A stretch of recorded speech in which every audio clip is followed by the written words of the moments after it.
찬송가 336장입니다. 336장. 환난과 핍박 중에도 성도는 신앙 지켰네. 이 신앙 생각할 때에 기쁨이 충만하도다.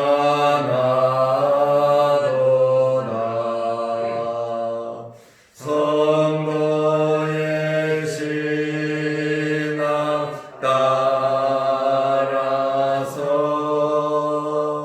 죽도록 충성하겠네.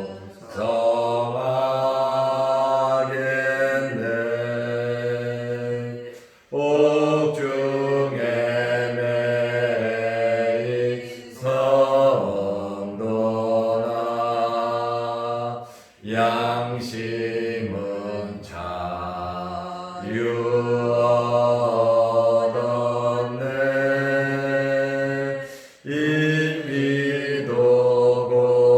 인비도고나 받으면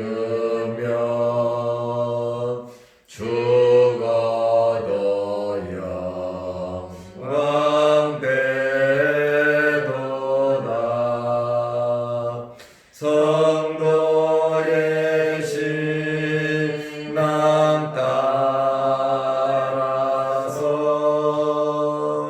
죽도록 충성하겠네.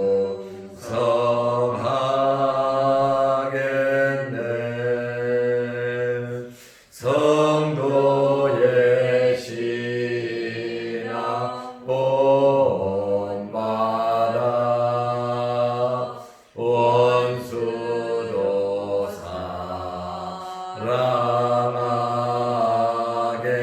사랑하겠네. 인자 너너 행실로 이 신앙 전하리라.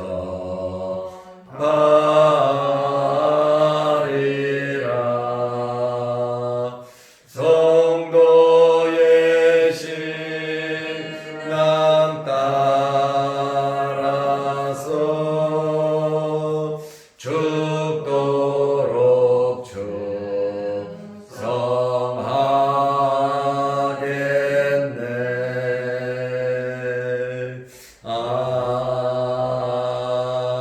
아멘.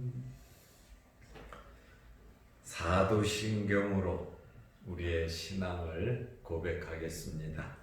전능하사 천지를 만드신 하나님 아버지를 내가 믿사오며 그 외아들 우리 주 예수 그리스도를 믿사오니 이는 성령으로 잉태하사 동정녀 마리아에게 나시고 본디오 빌라도에게 고난을 받으사 십자가에 못 박혀 죽으시고 장사한 지 사흘 만에 죽은 자 가운데서 다시 살아나시며 하늘에 오르사 전능하신 하나님 우편에 앉아 계시다가 저리로서 산자와 죽은 자를 심판하러 오시리라.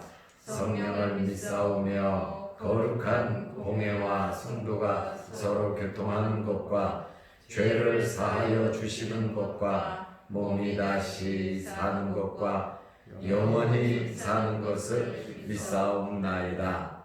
아멘. 하나님의 말씀 에베소서 4장 1절에서 3절 말씀까지 보겠습니다. 그러므로 주 안에서 갇힌 내가 너희를 권하노니 너희가 부르심을 받은 일에 합당하게 행하여 모든 겸손과 온유로 하고 오래 참음으로 사랑 가운데서 서로 용납하고 평안히 매는 줄로 성령이 하나 되게 하신 것을 힘써 지키라. 아멘. 3절 말씀까지 보았습니다. 바울은 지금 1절 말씀에 보니까 나는 감옥에 갇혀 있다 이렇게 말씀을 하고 있습니다. 감옥에 있으면 일단 자유가 없지요. 그리고 마음이 불편하고 힘든 것이 감옥 생활의 특징입니다.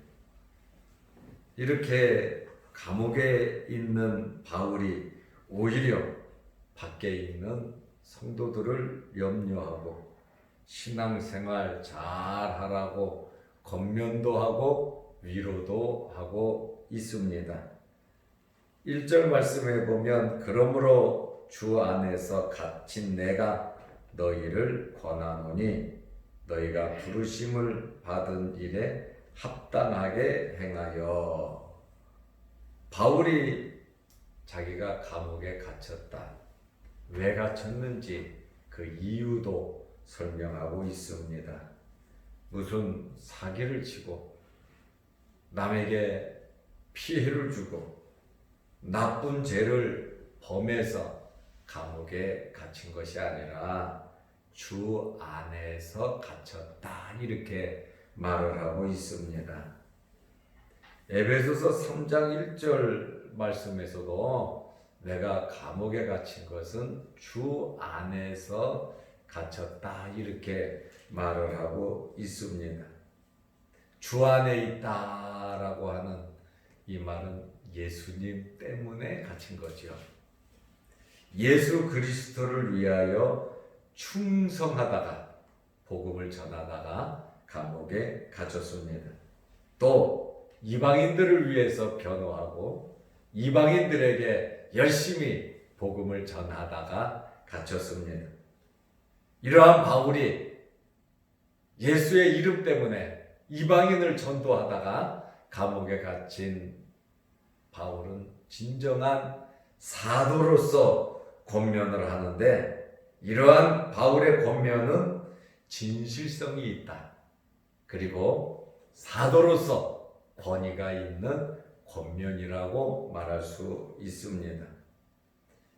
바울이 지금 너희를 권하노니 그랬어요. 권한다. 헬라어로 파라칼로라고 하는 말인데 간청한다, 부탁한다는 의미입니다. 교회를 개척하고 말씀으로 양육한 자식들과 같은 에베소 교회 성도들이지만 명령이 아니라 사람으로서 인격적으로 간청을 하고 있습니다. 그러면 무엇을 지금 바울이 권면을 하고 있습니까? 그것도 감옥 안에서요. 너희가 부르심을 받은 일에 합당하게 행하라는 것입니다. 하나님께서 부르셨잖아요. 창세전에 선택하셨고 예수 그리스도께서 십자가에 피 흘리심으로 구원을 완성하셨고 이제 성령께서 부르시고 중생케 하시고 회개케 하시고 믿음을 주시고 칭의를 주시고 의롭다 하시고 양자 삼아 주셨잖아요. 그러면 왜 삼위일체 하나님께서 이 놀라운 사역을 이루시고 성도를 불렀다? 하나님께서 왜 성도들을 부르셨을까요? 다시 말하면 부르심을 받은 목적에 맞게 살으라는 거예요. 많고 많은 사람들 중에서 하나님께서 창세전에 선택해서 지금 이 시대에 우리를 부르셨는데 왜 하나님께서 우리를 부르셨을까? 하나님께서 우리를 부르셨을 때에는 분명한 목적이 있을 것이다 그 말이에요. 그래서 바울은 너희가 부르심을 받은 목적대로 살으라고 권면을 하고 있습니다. 그러면 부르심을 입은 자들이 어떻게 살아야 하며 어떠한 덕목을 갖추어야 하는지 오늘 본문에서 설명을 하고 있습니다. 에베소서 4장 2절 말씀에 보면 첫째로 겸손하라고 말을 합니다. 성도는 겸손해야 합니다. 우리의 행동만 겸손해지라는 것이 아니라 우리의 말과 우리의 생각과 우리의 마음이 진실되게 겸손해서 우리의 행동이 나와야 하는 것입니다. 겸손이라고 하는 것은 내 자신의 부족을 깨닫고 자신보다 남을 높여주는 것이, 남을 낮게 여기는 것이 바로 겸손입니다.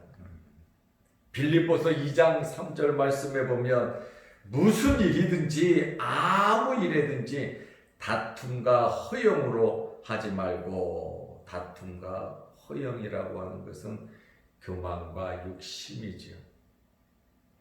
교만과 욕심과 자기 자랑으로 하지 말고 무슨 일이든지 오직 겸손한 마음으로 각각 자기보다 남을 낮게 여기고 남을 높여주는 것이, 나를 낮추는 것이, 그것이 겸손이라고 말을 하고 있습니다. 예수님께서도 친히 낮아지셔서 겸손의 미덕을 우리에게 보여주셨습니다. 우리는 예수님을 따르는 자들입니다. 우리는 예수님을 본받는 자들입니다. 예수님께서 어떻게 사셨는지를 알고 우리는 그대로 닮아가야 하고 그대로 순종하면서 살아가야 하는데, 빌립보서 2장 8절 말씀에 보면 하나님의 아들이 하나님의 보좌를 버려두고 사람의 모양으로 태어나셔서 자기를 낮추시고 죽기까지 복종하셨으니 곧 십자가에 죽으심이라. 성자 하나님이신 예수 그리스도께서 하늘 보좌 버리고 낮고 천한 이 땅에 오셔서 십자가에 달려 죽으시기까지 자기 자신을 낮추고 복종하신 것처럼 우리도 예수님의 이러한 겸손을 본받아야 한다고 말씀하고 있습니다. 베드로전서 5장 5절 말씀에 보면 서로 겸손으로 허리를 동이라, 겸손으로 허리를 묶으라고 하는 말입니다. 허리에서 무엇이 나옵니까? 힘이 나오잖아. 모든 행동, 움직임의 근원은 힘은 허리에서 나옵니다. 그래서 허리가 건강해야 무슨 일이든지 무거운 짐이든지 우리가 할 수 있고 일을 할 수 있습니다. 그런데 베드로는 서로 겸손으로 허리를 동이라, 겸손으로 허리를 묶으라고 하는 거예요. 그러니까 우리가 살아가는 모든 삶이 겸손이 나타나야 된다는 거예요. 이것은 내가 노력해서, 물론 노력도 해야 되지만 내 스스로 내 몸에 배어서 은혜가 있어서 구속의 사랑이, 하나님의 은혜가, 성령의 역사가 우리에게 차고 철철 차고 넘쳐서 우리의 삶 자체가 정말 겸손이 스스로 나와야 된다고 하는 그러한 표현을 쓰고 있습니다. 겸손으로 허리를 묶으라고 하는 겁니다. 오늘부터 한번 묶으시기를 바랍니다. 우리 허리띠를 찰 때마다 겸손의 허리띠다 한마디 하고 우리가 허리를 묶으면 좋을 것 같습니다. 하나님은 지금 베드로전서 5장 5절입니다. 교만한 자를 대적하시되 겸손한 자들에게는 은혜를 주시느니라. 하나님의 은혜가 여러분에게 있으시기를 바랍니다. 두 번째로, 부르심을 받은 자들이 갖추어야 할 덕목은 온유입니다. 어느 목사님 아들 이름이 온유예요. 그래서 그 아들을 부를 때마다 온유야 온유야 그래요. 그래서 목사님 그 애 이름을 왜 온유라고 이렇게 붙였나요? 그랬더니 자기가 성질이 급해가지고 그냥 애 이름을 온유라고 불렀다고 지었는데, 온유라고 이름을 부를 때마다 자기 자신을 돌아본다 그러더라고요. 그러니까 그 아들 이름은 자기를 위해서 이름을 지은 것 같습니다. 이 온유라고 하는 이 말은 이해심이 깊다라는 말이에요. 여러분도 사람을 만나보면 알잖아요. 이해심이 깊은 사람을 만나면 얼마나 따뜻한 마음을 갖습니까? 이해심이 깊은 사람과 대화를 나누다 보면 얼마나 기분이 좋고 편안합니까? 정말 사람의 마음을 편안하게 따뜻하게 표정부터 말하는 것부터 행동하는 것까지 사람을 따뜻하게 해주는 그것이 온유거든요. 어떤 사람을 만나면 막 불안해요. 그리고 빨리 자리를 뜨고 싶고 이야기하기 싫고 진짜 안정이 되지를 않아요. 그것은 온유하지 못해서 그렇습니다. 이 온유라고 하는 말은 이해심이 깊다. 그리고 정중한 것을 말합니다.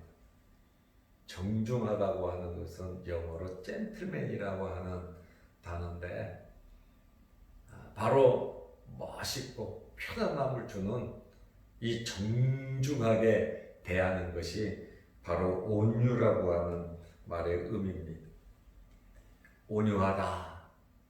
이 온유는 예수 그리스도의 성품입니다. 고린도후서 10장 1절에 보면 그리스도의 온유와 그리스도의 관용을 말하고 있습니다. 마태복음 11장 29절 말씀에 보면 나는 마음이 온유하고 겸손하니, 예수님께서 그러시잖아요. 나는 마음이 온유하다. 그리고 겸손하다. 그러니까 예수님께서 모든 사람을 품어 주실 수가 있는 것입니다. 그러므로 우리 성도들은 예수님의 이런 온유와 겸손의 마음을 본받아야 하는 것입니다. 세 번째로, 부르심을 입은 자들이 갖추어야 할 덕목은 오래 참는 겁니다. 성질이 급하면 사실 될 일도 안 됩니다. 욕심이 생겨서 어떤 일이든지 급하게 서두르고 움직이면 오히려 손해를 보는 경우가 참 많습니다. 좋은 땅에 떨어진 씨앗은 30배, 60배, 100배의 결실을 맺는다고 했습니다. 좋은 땅에 떨어진 씨앗은 착하고 좋은 마음으로 말씀을 받고 끝까지 인내하며 결실하는 자라 그랬습니다. 열매가 맺어지기까지 비바람과 병충해와 폭풍과 얼마나 많은 시련을 겪으면서 결실의 계절에 열매가 나옵니까?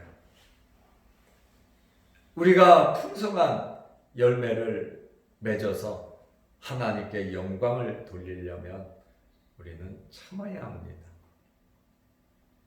하나님의 부르심을 입은 자들이 갖추어야 할 세 번째 덕목은 바로 오래 참는 건데, 원래 하나님께서 오래 참으시는 분이십니다.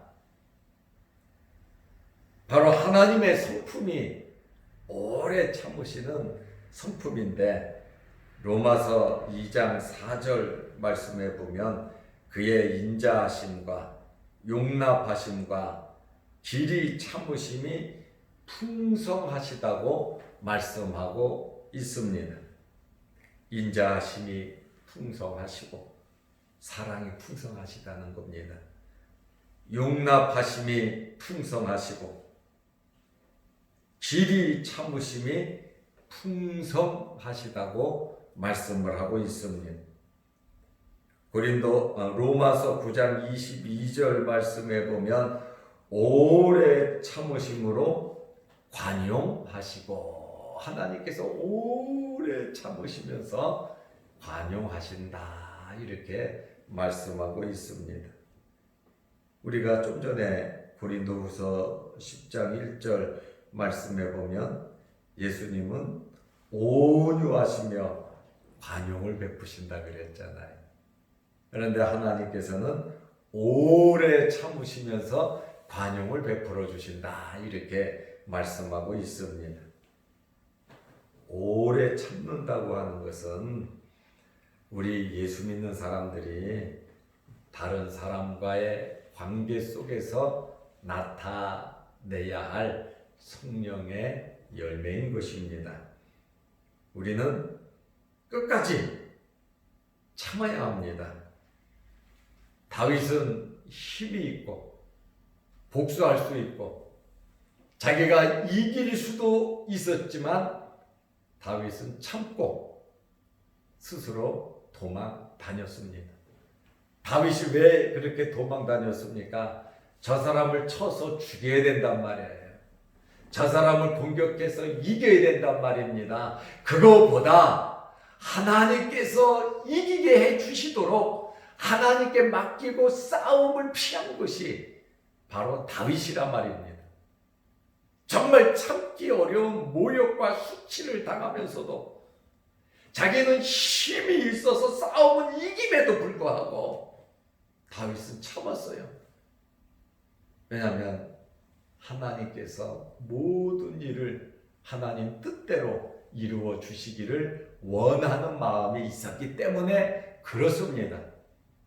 내가 있다고, 내 힘이 있다고 상대방을 힘으로 누르는 것만이 승리하는 것이 아니라 진정한 승리는 오래 참으면서 내가 원수를 갚지 않아도 하나님께서 다 알아서 해주시니까 하나님께 맡기는 것이, 내가 힘들고 어렵다 하더라도 하나님께 맡기고 내가 참고 견디는 것이 우리 성도들이 살아야 될 삶이다, 이렇게 말씀드릴 수 있습니다.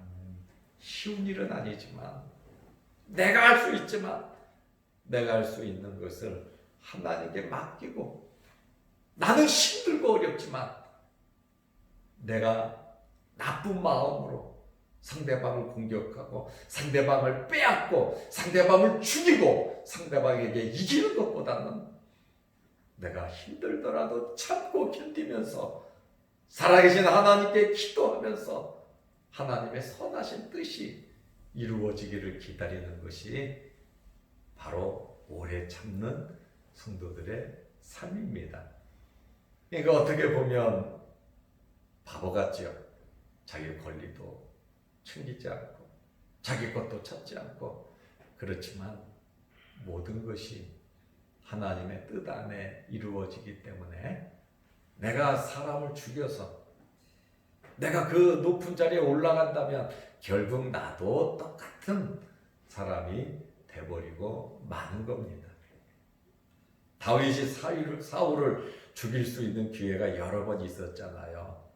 굴 속에 용병 보러 왔을 때 죽일 수 있었고, 직접 한 방에 죽일 수 있었고, 사울의 막사에 들어가서 잠자고 있을 때 옆에 신하가 창으로 심장을 뚫어버린다고 할 때에 다윗이 그러지 말라 그러잖아요. 하나님의 기름 부음 받은 종을 그렇게 하면 안 된다 하고 그 천만 가지고 나가잖아요. 왜냐하면 만약에 다윗이 거기서 사람을 죽였다면 통일 이스라엘의 왕이 될 수가 없어요. 왜냐하면 베냐민 지파가 그냥 죽고 살기로 반대할 겁니다. 그렇다 보니까 상대방을 죽여서 내가 빼앗고 이기는 것만이 진정한 승리가 아니라 정말 하나님을 사랑하는 마음을 가지고 하나님께 모든 것을 맡기고 기도하면서 기다릴 줄 아는 오래 참음이 저와 여러분에게 있으시기를 바랍니다. 정말 우리 급하게 살면 안 돼요. 내 욕심대로 상대방을 누르면서 상대방 것을 빼앗으면서 살 것이 아니라 오히려 다 뺏기더라도 하나님을 바라보면서 참고 견디다 보면 하나님께서 채워주시는 겁니다. 부르심을 입은 자들이 갖추어야 할 덕목 네 번째는 사랑 가운데 서로 용납하는 겁니다. 이 말씀은 사랑 가운데 용납하라. 이 말씀은 오래 참으라고 하는 것과도 같겠죠. 또한 타인을 용서하고 용납할 수 있는 것은 사랑입니다. 이 사랑은 보통의 사랑 가지고 되는 것이 아닙니다. 하나님의 사랑이며 성령을 통하여 공급받는 사랑입니다. 어떤 보상이나 조건을 내걸지 않고 자기 희생적인 무조건적인 사랑이 있어야 하는 것입니다. 조금 전에 로마서 2장 4절 말씀을 해드렸는데 하나님께서는 풍성한 것이 세 가지가 있다 그랬어요. 하나님께서 풍성한 것이 세 가지가 있는데 첫째는 인자하심이 풍성하고 용납하심이 둘째는 풍성하고 셋째는 길이 참으심이 풍성하다 그러는데 첫 번째 하나님의 풍성하심이 인자하심입니다. 인자하심이라고 하는 것은 사랑을 말하고 있는 거거든요. 하나님은 사랑이 풍성하신 분이십니다. 그래서 우리는 어떠한 사랑을 가져야 하느냐? 로마서 5장 5절 말씀해 보니까 소망이 우리를 부끄럽게 하지 아니함은, 소망이라고 하는 것은 미래에 이루어질 희망이잖아요. 우리가 어렵고 힘든 것을 참고 견딜 수 있는 것은 희망이 있기 때문에, 소망이 있기 때문에 참고 견디는 겁니다. 많은 사람들이 십자가를 왜 집니까? 소망이 있으니까 지는 거예요. 희망과 소망이 없으면 세상 막 살아도 되죠. 그러나 우리에게는 저 천국에 소망이 있고 하나님의 백성, 하나님의 자녀로서의 우리의 희망과 소망이 있단 말입니다. 이 소망은 우리를 부끄럽게 하지 아니함은 우리에게 주신 성령으로 말미암아 하나님의 사랑이 우리 마음에 부은 바 됨이니, 성령을 통해서 하나님의 사랑이 우리에게 쏟아 부어진다는 거예요. 성령께서 하나님의 사랑을 성도들에게 엄청나게 쏟아 부어주신다는 겁니다. 성령께서 우리에게 하나님의 사랑을 부어주시니 우리의 마음은 사랑으로 가득 차야 된다는 것이죠. 그러므로 우리의 심령 속에 성령을 통하여 쏟아 부으시는 하나님의 사랑이 차고 넘치시기를 바랍니다.